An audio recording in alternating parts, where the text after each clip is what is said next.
Hello everyone. हम Lucent सी के medieval India में पढ़ रहे थे मुगल एम्पायर। हम बाबर पढ़ चुके हैं और अभी हम जानेंगे हुमायूं के बारे में।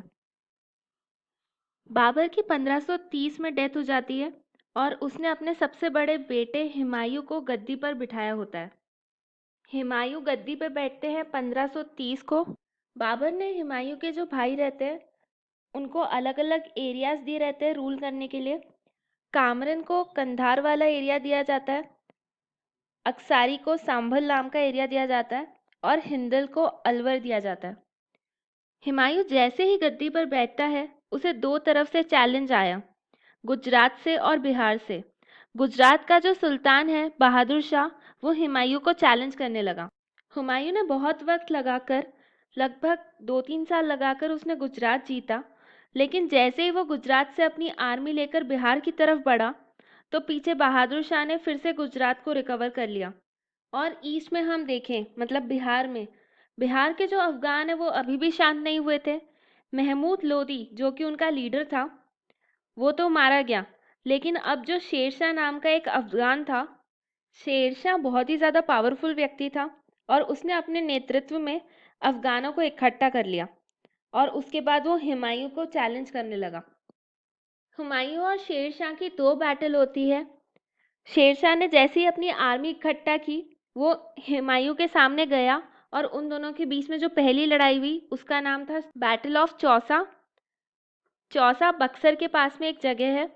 बिहार और यूपी के बॉर्डर पे बक्सर आता है और उसी के पास में एक जगह है जिसका नाम चौसा है।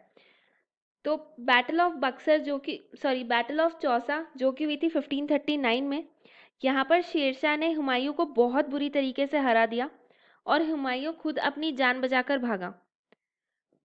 वो पहले तो नदी में कूद गया था अपनी जान बचाने के लिए। और उससे रिलेटेड एक कहानी है। कहानी कुछ ऐसी है कि जब वो पानी में कूदा तो उसकी जान बचाई थी एक बिश्ती ने। अब बिश्ती कौन होते हैं? बिश्ती एक व्यक्ति है जो रमजान के महीने में पानी भरकर चलता है और जिसको प्यास लगती है उसे पानी पिलाता है। कह सकते हैं कि वो चलता फिरता प्याऊ है। और बिश्ती जो है वो पानी कैरी करने के लिए एक बैग रखता है और वो जो बैग होता है वो जानवर की चमड़ी को स्टिच करके बनाया जाता है। और उसी बैग को पकड़ के हुमायूं की जिंदगी बच गई थी और हुमायूं ने उससे वादा किया था कि जो तुम बोलोगे मैं वो कर दूंगा। और जब बाद में हुमायूं फिर से जब राजा बना था 15 साल बाद, तब उसने उस बिश्ती को एक दिन के लिए गद्दी पर बिठाया था। उसके बाद दूसरी बैटल हुई थी बैटल ऑफ कन्नौज। ये हुई थी 1540 में। इसे बैटल ऑफ बिलग्राम भी बोलते हैं। हुमायूं भागकर वापस आगरा आया और उसने अपने भाइयों से मिलकर रिक्वेस्ट की कि शेरशाह के अगेंस्ट में लड़ते हैं, लेकिन उसके भाई उसे सपोर्ट नहीं कर रहे थे। एक भाई बोलता कि मैं राजा बनूंगा और एक बोलता कि मुझे कोई इंटरेस्ट नहीं है इसमें। इस तरह हुमायूं फिर से अकेले लड़ने गया शेरशाह से और वहां पर वो बुरी तरीके से हार गया और यहाँ पर उसे खुद की जान बचानी पड़ी। यहाँ उसे खुद को और उसके परिवार को लेके भारत से भागना पड़ा और वो राजस्थान और सिंध होते हुए भागा। तो सिंध में उसने थोड़े दिन का ब्रेक लिया। वहाँ पे एक प्लेस है अमरकोट, वहाँ पे वो रुका और वहाँ पे उसके बेटे अकबर का जन्म होता है।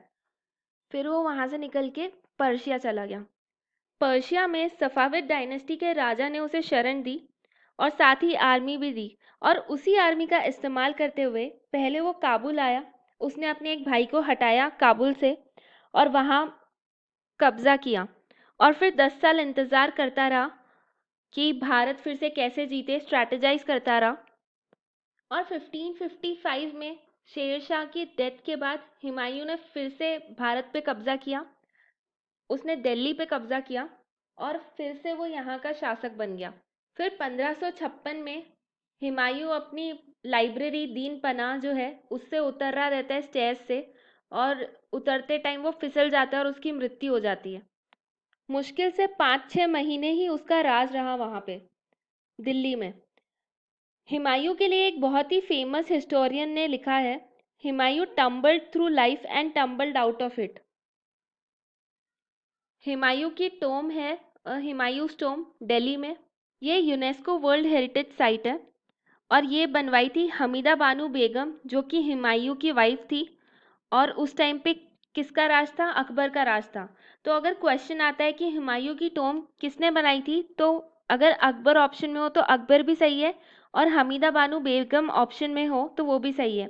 क्योंकि पॉइंट ये है, जब भी किसी राजा का राज होता है तो उसके अंदर कोई भी कुछ भी बना रहा हो, नाम एंड में राजा का ही आता है। तो हमीदा बानो बेगम भी सही आंसर है और अकबर भी सही आंसर है। दोनों ऑप्शन साथ में नहीं दिए होंगे, डोंट वरी, या तो हमीदा बानो बेगम दिया होगा या अकबर दिया होगा।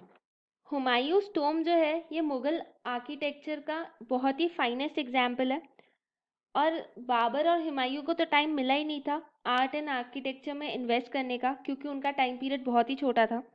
लेकिन अकबर ने इसे बनवाया। और ये अगर हम देखें तो मुगल आर्किटेक्चर जो है वो यहीं से शुरू हुआ इंडिया में, और इसको प्रिकर्सर टू ताज भी बोलते हैं। अब हुमायूं की मौत के बाद क्या होता है? हुमायूं की मौत का सबसे ज़्यादा फायदा किसने उठाया? हेमू ने। हेमू कौन था? ये आदिल शाह सूरी का जनरल था और वो अफगानों का लीडर बन गया था। उसने अफगान आर्मी इकट्ठा कर ली थी और उसने हुमायूं की मौत के तुरंत ही बाद दिल्ली पर कब्जा कर लिया था। क्योंकि उस टाइम हुमायूं की जो आर्मी थी वो दिल्ली नहीं थी, वो बैरम खां के नेतृत्व में पंजाब गई थी। और वहाँ पंजाब में किसी गवर्नर ने बगावत कर दी थी, और उसी जो बगावत है उसे सप्रेस करने के लिए वहाँ पे आर्मी भेजी गई थी। और इसी बात का फ़ायदा उठाया हेमू ने। जैसे ही हुमायूं की डेथ हुई, तुरंत ही हेमू ने दिल्ली और आगरा पर कूच कर ली। उसने कब्जा जमा लिया अपना वहाँ पे, और अपनी ताजपोशी हेमचंद्र विक्रमादित्य नाम से करवाई। Thank you.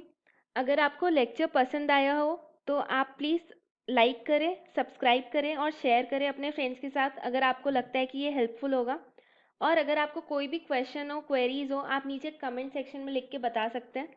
और कोई और टॉपिक हो जो आप चाहते हो कि मैं कवर करूं, तो आप वो सजेशंस भी दे सकते हैं। Thank you.